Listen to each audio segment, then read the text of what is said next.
بسم اللہ الرحمن الرحیم۔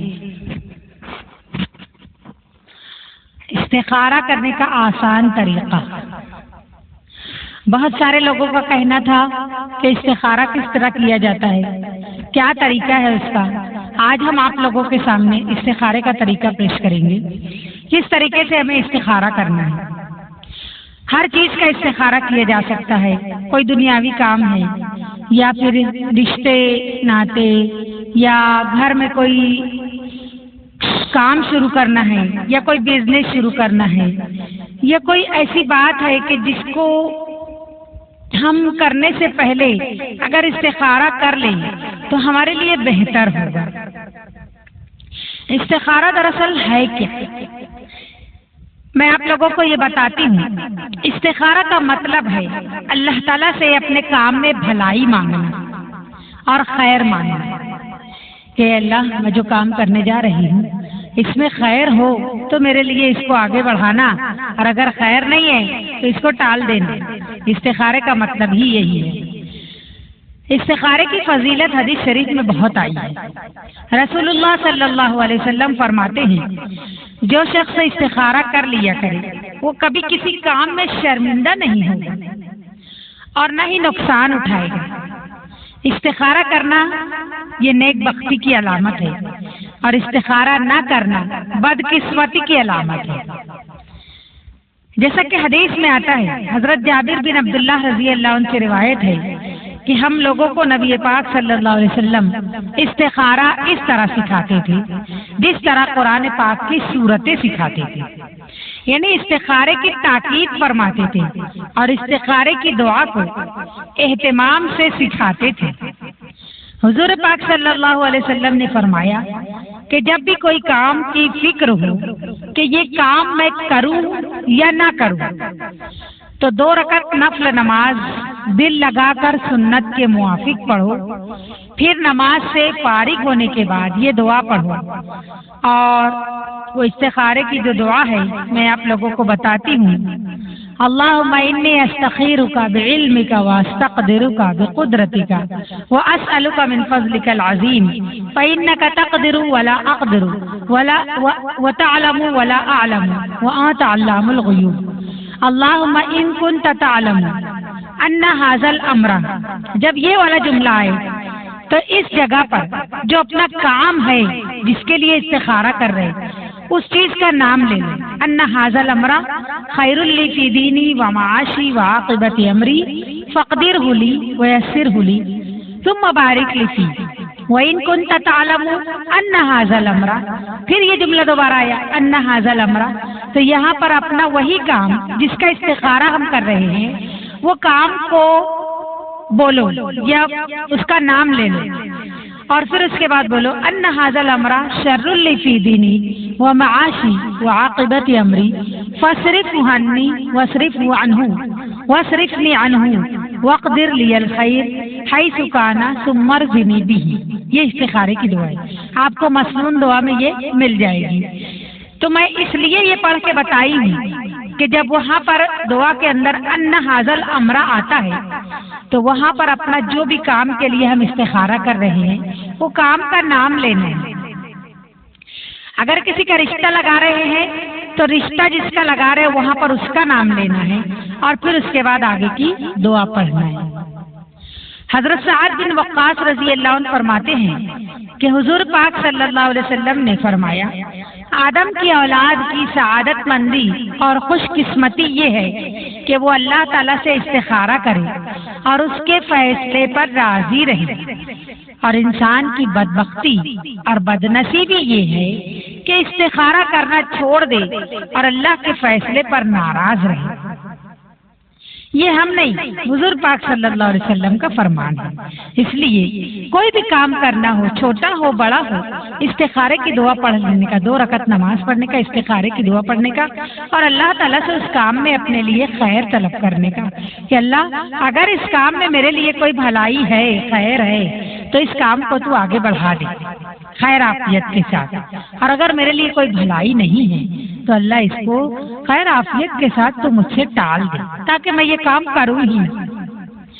اس لیے استخارہ کیا جاتا ہے۔ چونکہ بندوں کا علم بہت کم ہے اور عقل بھی بہت چھوٹی ہے، بسا اوقات ایسا ہوتا ہے کہ انسان اپنے گمان کے اعتبار سے کوئی کام اچھا سمجھ کر کرنا چاہتا ہے، حالانکہ انجام اس کے حق میں اچھا نہیں ہوتا۔ کبھی ایسا ہوتا ہے کہ خدشے اور ڈر کی وجہ سے انسان کے اندر تذبذب ہوتا ہے، کشمکش میں مبتلا رہتا ہے کہ میں یہ کام کروں کہ نہیں کروں، اور کچھ نہیں کر پاتا، حالانکہ وہ کام اس کے حق میں بہتر ہوتا ہے، لیکن بس خالی سوچتے رہ جاتا ہے کروں کہ نہیں کروں، میرے حق میں صحیح ہوگا کہ نہیں ہوگا، سوچتے ہی رہ جاتا ہے، حالانکہ وہ اس کے حق میں بہتر ہوتا ہے۔ بعض مرتبہ انسان چاہتا ہے کہ دل کے اطمینان کے ساتھ کام کرے اور کامیابی حاصل کرے، لیکن اس کو سمجھ میں نہیں آتا کہ میں کیا کروں، ایسا ہوتا ہے۔ لہذا ایسے ہی موقع پر حضور پاک صلی اللہ علیہ وسلم نے اللہ پاک سے بھلائی کا راستہ معلوم کرنے کا طریقہ سکھایا ہے، اور پھر جب انسان اپنی بے علمی اور عاجزی کا احساس کرتے ہوئے اپنے رب سے، جو کہ بہت جاننے والا ہے، بہت حکمت والا ہے، قادر مطلق بھی ہے، رہنمائی اور مدد طلب کرتا ہے جب اپنے اللہ سے، تو اللہ تعالیٰ وہی کام کرنا اس کے لیے مقدر فرما دیتے ہیں جو انسان کے لیے بہتر ہوتا ہے۔ لہذا ہمیں اپنے سارے کاموں میں استخارہ کرنا چاہیے تاکہ ہم ہمیشہ کامیاب رہیں۔ خیال رہے کہ رہنمائی کے کام کا یہ رخ اختیار کرو یا مت کرو، اس کا کوئی خاص طریقہ حدیث پاک میں نہیں ہے۔ کبھی ایسا ہوتا ہے کہ کسی رخ کی جانب سے ذہن اطمینان کے ساتھ آمادہ ہو جاتا ہے، کبھی ذہن اور دل میں آ جاتا ہے کہ یہ کرو یا مت کرو، اور اگر ذہن میں تذبذب کی کیفیت رہے کہ کروں کہ نہیں کروں، کروں کہ نہیں کروں، اس کو تذبذب کہتے ہیں، ہاں نہیں چلتا رہتا ہے، اس کو اردو زبان میں تذبذب کہا جاتا ہے۔ اگر ذہن میں کروں یا نہیں کروں یہ والا جملہ ہے، تذبذب کی کیفیت ہے، اور کوئی فیصلہ نہیں کر سکے یا سمجھ میں نہ آتا ہو کہ کیا کرے، تو دوبارہ استخارہ کر لینا چاہیے۔ ایک بار استخارہ کیا، ابھی بھی سمجھ میں نہیں آ رہا کہ میں کروں کہ نہیں کروں، تو پھر دوبارہ استخارہ کریں۔ پھر جب استخارے سے کوئی بات ذہن میں آ جائے تو پھر بالکل خدشہ یا فکر نہ کریں، ڈرے نہیں، خدا کی حکمت اور بھروسے پر چھوڑ دیں، کیونکہ قرآن پاک میں آتا ہے فَإِذَا عَزَمْتَ فَتَوَكَّلْ عَلَى اللَّهِ، جب تم کسی کام کا پکا ارادہ کر لو تو پھر اللہ تعالیٰ پر پورا بھروسہ رکھو، اللہ تعالیٰ تمہارے لیے اچھا ہی فیصلہ کریں گے نا۔ استخارہ 7 مرتبہ تک کرنا چاہیے، کوئی 7 دن تک کرتا ہے، کوئی ایک دن میں بھی 7 مرتبہ کرتا ہے، ایسا بھی ہوتا ہے۔ بہتر یہی ہے کہ عشاء کی نماز کے بعد رات میں 2 رکعت صلاۃ استخارہ پڑھیں، اور پھر پڑھنے کے بعد دعا مانگیں اور استخارے کی دعا پڑھیں، اور دعا پڑھنے کے بعد خوب اللہ تعالیٰ سے اچھی طریقے سے دعا مانگ لیں کہ اللہ جو بھی تو بہتر جانتا ہے میرے حق میں یہ کام کرنا صحیح ہے یا نہیں، تو اس کو میرے لیے آسان کر دے، اور اگر نہیں ہے میرے لیے صحیح تو اس کو خود بخود میرے دماغ سے نکال دے۔ یہ استخارہ ہے، اور یہ عشاء کی نماز کے بعد کر کے سو جانا چاہیے، اور سونے کے بعد پھر جو تم کو خواب میں دکھے گا، اچھا سمجھ میں آئے گا، تمہارے دل کو سکون لگے گا، تو سمجھ لو کہ تمہارا استخارہ کرنا درست ہوا، تمہارا ذہن منتشر نہیں ہوا، تمہارا دل و دماغ مطمئن ہو گیا، تم کو ایسا لگے گا کہ ہاں یہ کام مجھ کو کر لینا چاہیے، اچھا ہے، کیونکہ خواب میں کچھ نہ کچھ اچھا ہی نظر آتا ہے۔ اگر خواب میں سفید یا ہری کوئی چیز نظر آئے تو سمجھ لو جو تم استخارہ کیے ہو وہ کام اچھا ہے، کرنا چاہیے۔ اور اگر کالی یا لال کلر کی کوئی چیز نظر آئے جو زیادہ نظر آ رہی ہے، لال اور کالی، تو یہ شیطان کی طرف سے ہوتا ہے، اس لیے اس کام کو چھوڑ دینا ہے۔ یعنی تمہارا استخارہ یہ بتا رہا ہے کہ وہ کام تمہارے لیے درست نہیں ہے۔ کسی کو خواب میں کچھ نہیں دکھتا، نہ ہرا دکھتا، نہ سفید دکھتا، نہ لال دکھتا، نہ کالا دکھتا، کچھ بھی نہیں دکھتا۔ بہت سارے لوگ استخارہ کرتے کہتے ہیں کہ آپا ہم کو تو کچھ نظر ہی نہیں آتا۔ ہم لوگ استخارہ کرتے ہیں تو برابر نظر آتا ہے، لیکن کوئی ایسا بھی ہوتا ہے کہ اللہ نہیں دکھاتا ان کو کچھ، مگر دل کی کیفیت پر وہاں غور کرنا چاہیے کہ دل کیا بول رہا ہے، دل میں کیسا محسوس ہو رہا ہے۔ اگر اچھا محسوس ہو رہا ہے تو کر لو وہ کام، تمہارے حق میں بہتر ہوگا، اور اگر تمہارے دل میں اچھا محسوس نہیں ہو رہا ہے، ڈر لگ رہا ہے، تو سمجھ لو کہ وہ کام تمہارے لیے بہتر نہیں ہے۔ حضور پاک صلی اللہ علیہ وسلم نے حضرت انس رضی اللہ عنہ کو 7 مرتبہ استخارہ کرنے کو فرمایا تھا، تو میں یہ بتا رہی ہوں کہ روز عشاء کی نماز کے بعد استخارہ کرنے کا، ہر رات میں 7 راتوں تک استخارہ کرنے کا، اس سے خود بخود سمجھ میں آ ہی جاتا ہے۔ ایک استخارے سے نہیں سمجھ میں آیا دوسرا کرو، دوسرے سے نہیں سمجھ میں آیا تیسرا کرو، 7 رات تک استخارہ کرو، پھر جو تم کو سمجھ میں آتا ہے اس پر تم فیصلہ کر لو، کیونکہ حضور پاک صلی اللہ علیہ وسلم نے حضرت انس رضی اللہ عنہ کو 7 مرتبہ استخارہ کرنے کو فرمایا تھا، اور اگر کسی جانب اطمینان نہ ہوتا ہو تو 40 مرتبہ تک استخارہ کر لینا چاہیے، اس لیے کہ حضرت عمر رضی اللہ عنہ کو کسی کام میں شرح صدر نہیں ہو رہا تھا، ان کے سینے میں جو ہے تو گھٹن محسوس ہو رہی تھی، ان کو اچھا ہی نہیں لگ رہا تھا کہ یعنی میں یہ کام کروں کہ نہیں کروں، ان کا دل مطمئن نہیں ہو رہا تھا اور سمجھ میں نہیں آ رہا تھا، تو انہوں نے حضرت عمر رضی اللہ عنہ نے 40 دن تک استخارہ کیا تھا اس کام کے لیے جس میں ان کو سمجھ میں نہیں آ رہا تھا۔ استخارہ کرنے کا بہترین اور آسان طریقہ یہ ہے کہ اشراق کے بعد صبح میں سورج نکلنے کے بعد سنت کے مطابق اچھی طرح وضو کریں، کوئی اگر رات میں نہیں کرنا چاہتا ہے، کسی کا ایسا ہوتا ہے کہ رات میں بار بار نیند کھل جاتی ہے، اور بار بار نیند کھلنے کی وجہ سے کچھ دکھتا ہی نہیں ہے، یا بہت سارے لوگوں کو یہ پریشانی ہے کہ ہر آدھے گھنٹے کو ان کی نیند کھلتی ہے، باتھ روم کے لیے جانا پڑتا ہے، کچھ مسائل ہوتے ہیں لوگوں کے، سب کو ایک جیسی نیند نہیں ہوتی ہے، سب رات بھر نہیں سو پاتے ہیں، تو اگر کوئی رات میں نہیں کرنا چاہتا کہ بار بار آنکھ کھلتی ہے کیا سمجھ میں آئے، کچھ سمجھ ہی میں نہیں آتا ہے، تو بہترین اور آسان طریقہ یہ بتایا گیا کہ اشراق کی نماز کے بعد سورج نکلنے کے بعد سنت کے مطابق اچھی طرح وضو کرے، اور پھر سنت کے مطابق دل لگا کر 2 رکعت نماز صلاۃ توبہ پڑھے، یعنی توبہ کی نیت سے 2 رکعت نماز پڑھیں، اور یہ نیت کریں کہ اللہ تعالیٰ مجھ سے جتنا بھی گناہ ہوا ان تمام گناہوں سے میں سچی پکی توبہ کر کے، یہ نیت سچی پکی توبہ کرنے کی نیت سے میں یہ نماز پڑھ رہی ہوں، پھر 2 رکعت نفل نماز سنت کے مطابق صحیح طریقے سے دل لگا کر ادا کرے، اور اس کے بعد تھوڑی دیر تک سبحان اللہ، الحمدللہ، اللہ اکبر، لا الہ الا اللہ، سبحانک اللہم وبحمدک وتبارک اسمک وتعالی جدک ولا الہ غیرک، یہ پڑھیں۔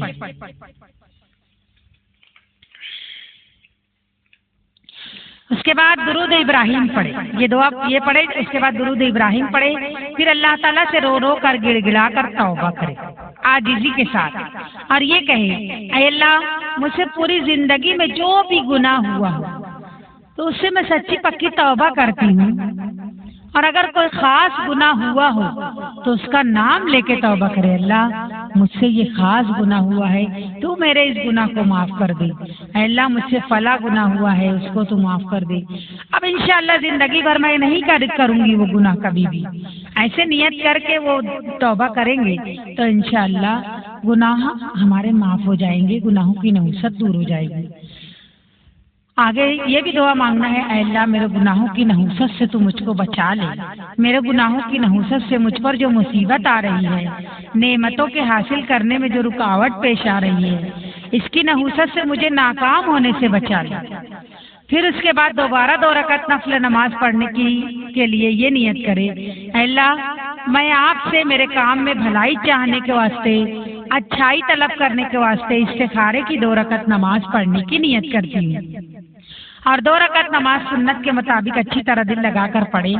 پھر نماز پوری کرنے کے بعد تھوڑی دیر تک تسبیح میں مشغول رہے، تسبیح پڑھے،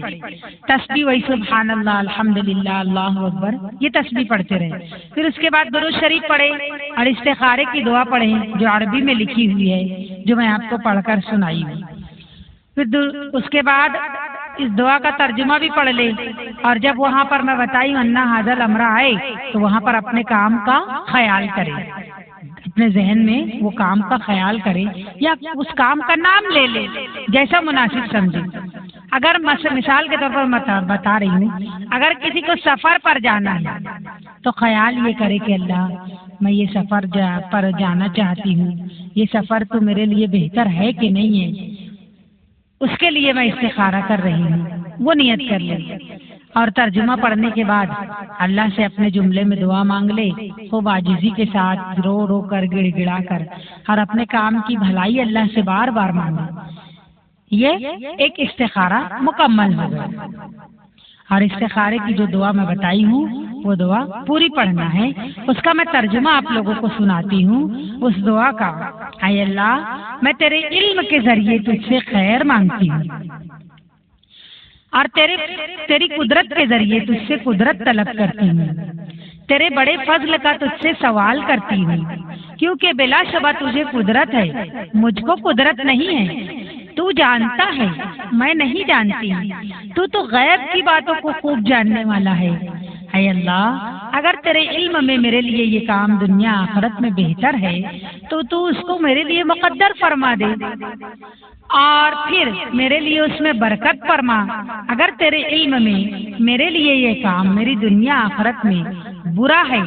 تو اس کو مجھ سے دور کر دے، مجھ کو اس سے دور کر دے اور اس کام کو مجھ سے دور کر دے، اور میرے لیے خیر مقدر فرما، جہاں کہیں بھی ہو پھر مجھے اس پر راضی فرما دے۔ اب اگر دوبارہ اللہ سے بھلائی مانگنا ہو تو اوپر لکھے ہوئے 7 طریقے پر 7 مرتبہ نماز پڑھے اور 7 مرتبہ یہی دعا مانگے، انشاءاللہ بہترین کام ہوگا اور اللہ کی جانب سے بھلائی ضرور مانگے۔ استخارے کی نماز پڑھنے کے لیے کوئی خاص وقت مقرر نہیں ہے، آپ مکروہ وقت چھوڑ کر کوئی بھی وقت استخارے کی نماز پڑھ سکتے ہیں۔ بہت سارے لوگ سمجھتے ہیں کہ خالی رات ہی میں استخارہ ہوتا ہے، دن میں نہیں ہوتا، دن میں بھی استخارہ ہوتا ہے۔ تم کو جو وقت ملے، مکروہ وقت چھوڑ کے جو وقت تم کو موقع ملے استخارہ کرنے کا، اس وقت استخارے کی نماز پڑھ سکتے ہو۔ عام طور سے یہ بات مشہور ہے کہ رات میں سونے سے پہلے استخارے کی نماز پڑھے اور نیند آنے تک کسی سے کوئی بات نہ کرے اور ذکر کرتے کرتے ہی سوئے، اور پھر رات میں جو کچھ خواب میں نظر آئے اس کی تعبیر پوچھ کر اس پر عمل کرے۔ یہ ضروری نہیں ہے۔ اب میں بتائی نا آپ لوگوں کو کہ بہت سارے لوگوں کو پرابلم رہتا ہے نیند کا بھی، تو کسی کو ایسا پرابلم ہے تو وہ دن میں استخارہ کر لے گے اور اللہ سے خیر طلب کرے۔ اللہ تعالیٰ تو ہر وقت سنتے ہیں، کوئی وقت ایسا نہیں ہے کہ اللہ اپنے بندے کی طرف متوجہ نہیں ہے، اللہ ہر وقت اپنے بندوں کی طرف متوجہ ہوتا ہے۔ بس یہ ہے کہ رات کا وقت جو ہوتا ہے وہ سکون کا وقت ہوتا ہے اور اللہ سے راز و نیاز کرنے میں آسانی ہوتی ہے، اس لیے رات کے وقت لوگ استخارہ کرتے ہیں کہ سکون کے ساتھ ہو جاتا ہے۔ اور دن میں کام دھندے ہوتے ہیں، آواز ہوتی ہے، شور ہوتا ہے، بہت سارے مشاغل ہوتے ہیں، بہت سارے کام ہوتے ہیں آگے پیچھے کرنے والے، اس لیے دن میں بہت سارے لوگ اس پر عمل نہیں کرتے۔ اگر آپ دن میں کرنا چاہیں تو دن میں بھی استخارہ کر سکتے ہیں، لیکن شرط یہ ہے کہ مکروہ وقت میں نہ پڑھنا نماز۔ جو وقت نماز کا مکروہ وقت جیسے زوال کا وقت، دوپہر میں 12 بجے کے بعد سے لے کے ظہر کی اذان تک مت پڑھو استخارے کی نماز، اس سے پہلے پڑھ لو۔ اسی طریقے سے شام کے وقت میں جب سورج غروب ہونے کا وقت ہے، عصر کی نماز اگر تم پڑھ چکے ہو تو عصر کی نماز کے بعد کوئی نماز نہیں ہوتی ہے۔ عصر کی نماز سے لے کر غروب آفتاب تک، سورج کے غروب ہونے تک کوئی نماز نہیں پڑھنا ہے، اس میں استخارے کی بھی نماز آ گئی۔ تو اس طریقے سے ہم لوگوں کو استخارہ کرنا ہے اور اپنے لیے اور اپنے کام کے لیے اللہ سے بھلائی طلب کرنا ہے۔ مجھے امید ہے کہ آپ لوگوں کو استخارے کا صحیح طریقہ سمجھ میں آ گیا ہوگا۔ اللہ سے دعا کرتی ہوں کہ اللہ تعالی ہم سب کو کہنے سننے سے زیادہ عمل کی توفیق عطا فرمائے۔ آمین ثم آمین۔